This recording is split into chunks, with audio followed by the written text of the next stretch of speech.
Well, we're obviously looking forward to this year.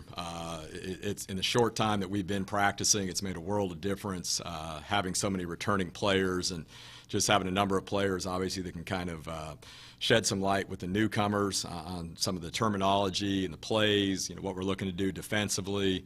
I know as a staff, it's been very comforting, to have that many returning players, and obviously that's the goal of the program, is trying to develop the program and have that kind of continuity. So I've been impressed with the focus that we've had, obviously on. We did a lot of good things last year, came up a little bit short in terms of what we aspired to do, but I think it's a pretty motivated group going into this season. Okay. Well, I was going to write something about Malaysia. Okay. And we talked before on the conference call about, you're expecting a lot out of her this year, but, in fitting that new role within the team, where has she progressed the most, and what are the things you've been pleased about with her? So well, I think she's ready to assume more of a leadership role than maybe what she had to take on last year. She's one of only 3 seniors that we have. I think she's going to kind of evolve into somewhat of a go-to player, for us on the offensive end. Obviously, a lot of what we still do offensively revolves around our post players, and certainly trying to get her a lot of touches where she can be effective. She obviously helped us a ton last year, mostly coming off the bench, and probably one of the leading or one of the best players in the Sun Belt coming off the bench, or most productive, and now she's transitioning into a starting role. So, somebody that we're looking for to certainly to average double figures in points, and hopefully be in that neighborhood and from a rebounding perspective as well. So, certainly looking for big things out of Alicia this season. Yeah, you mentioned only 3 seniors, you need a pretty young group. Does it kind of feel, like I'm sure in some respects, maybe the younger ones that played last year, there's some progression there, but does it kind of feel like you're having to kind of get down with them like you did last year and really teach what you want done? Yeah, I mean, there's still, whether it's returners or newcomers, but certainly with the newcomers, there's a lot of things you as coaches, sometimes you take things for granted. You assume, that somebody coming from a junior college or even from a high school that they would know, whether offense or defense. But so there's still a lot of, fundamental work that has to be done. And with the returning players, you're trying to obviously review those types of things, but also see some development or progress from where they were last year. And that is one of the things, speaking first for the returners, we've certainly seen that. I think every one of them have stepped up their game a little bit, and they're better players now than what they finished last season. And obviously going into last year, it was a very inexperienced roster, I think, to say the least. From the previous season, they had 4 players that essentially started every single game for 2 years. Those 4 players were gone. So a lot of our, younger players all the way up to seniors kind of got thrown into it with not having a whole lot of experience going into this past season. So it was good for them. You look at a couple of our sophomores now, and Chelsea Toole and Deja Chase. As freshmen, they probably played a little bit more than maybe you might be comfortable with as a coach, but I think it was a great experience for them, and they kind of, at times took their lumps, but they also had a lot of great games in the process.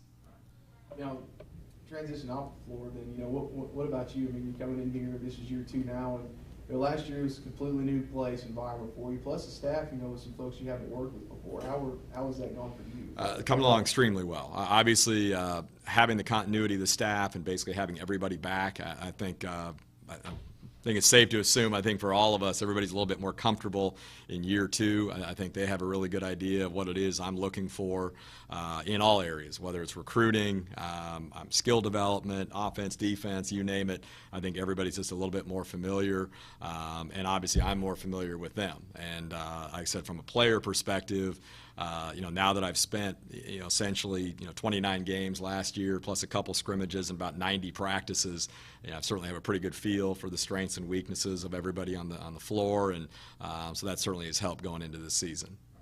What are your thoughts on this, the conference as a whole? I mean, obviously you go voting on the preseason predictions. Yeah. Those will shake out how they shake out, but how do you see this thing going? Pretty deep. I think really you look at what people have coming back. You could probably make a case for any number of maybe 5 or 6 different teams that on paper, on paper alone, that you would think they would have a chance to contend for the Sun Belt tournament in terms of the returning starters that they have or just the overall depth. But I thought last year it was fairly clear cut that Arkansas Little Rock and Arkansas State were the top two teams in the league, and then there was everybody else. I'm not so sure you can say that this year. I think there's a little bit more depth. I really anticipate even the teams that finish below us in the standings. Georgia Southern returned some of their key players, and they have a new head coach, and I'm familiar with him. I think he'll do a pretty good job.